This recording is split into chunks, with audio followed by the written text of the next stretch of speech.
అనేది నా వరకు ఒకసారి ఆలోచిస్తే మాత్రం ఇది ఒక హాస్యాస్పదంగా అంటే ఒక జోక్ లాగా అయిపోయింది. కేసీఆర్ బిడ్డ ఒక ఉద్యమకారుని డాటరు తెలంగాణ రాష్ట్రం ఏర్పాటులో కీలక పాత్ర పోషించిన కేసీఆర్ బిడ్డ అయ్యుండి ఈ రోజు వరకు వాళ్ళ కుటుంబానికి కేసీఆర్ కవితకైనా హరీష్ రావుకైనా కేటీఆర్ కైనా వాళ్ళందరికీ ఎవరి ద్వారా గుర్తింపు వచ్చింది? కేసీఆర్ ద్వారా. కేసీఆర్ లేకుండా కవిత ఎక్కడుంది?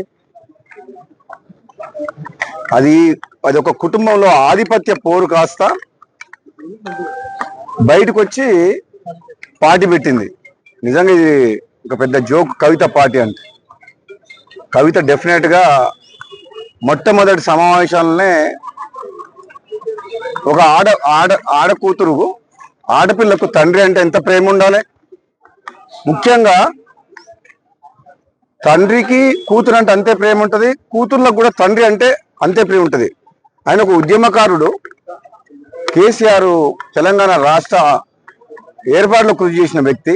అటువంటి వ్యక్తిని స్వయాన కూతురే ఆ విధంగా మాట్లాడడం అనేది డెఫినెట్ గా ఆమె మొట్టమొదటి సమావేశంలోనే తప్పు చేసింది.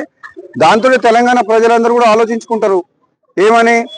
ఇక తండ్రిని గౌరవించుకోలేని మనిషి ప్రజలకు తల్లి ఎట్లయితుంది? ఇదైతే నేను తీవ్రంగా బాధతో చెప్తున్నా. చాలా తప్పు మాట్లాడింది కవిత.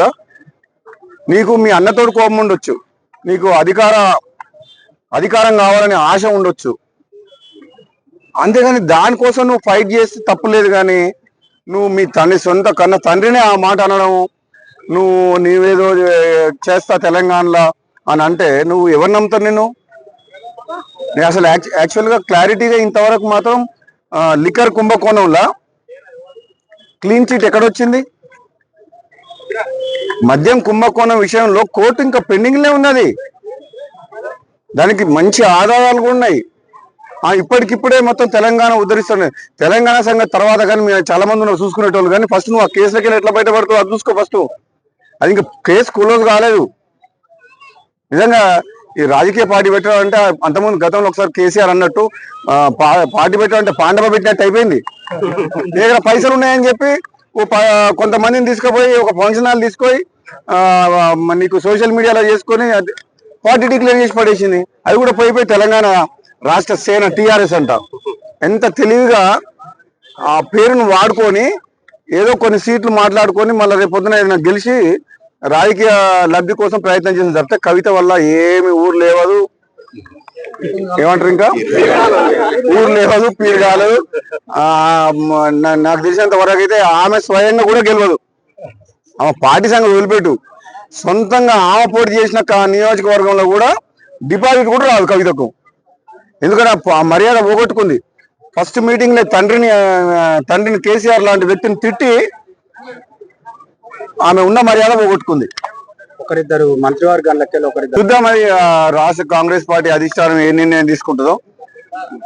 గతంలో నాకు కాంగ్రెస్ పార్టీ హామీ ఇచ్చింది కాబట్టి ఒకవేళ అవకాశం వస్తే కాంగ్రెస్ పార్టీ అధిష్టానం ఇస్తే తప్పకుండా ఈ ప్రాంత ప్రజలకు, మునుగోడు నియోజకవర్గ ప్రజలకు, తెలంగాణ రాష్ట్ర ప్రజలకు నిజాయితీగా రాహుల్ గాంధీ గారి నాయకత్వంలో, ముఖ్యమంత్రి రేవంత్ రెడ్డి గారి నాయకత్వంలో ఈ ప్రాంత అభివృద్ధికి, పార్టీ కొరకు, ప్రభుత్వం మంచి పేరు తెచ్చే విధంగా ఈ ప్రజల కోసం పనిచేస్తా.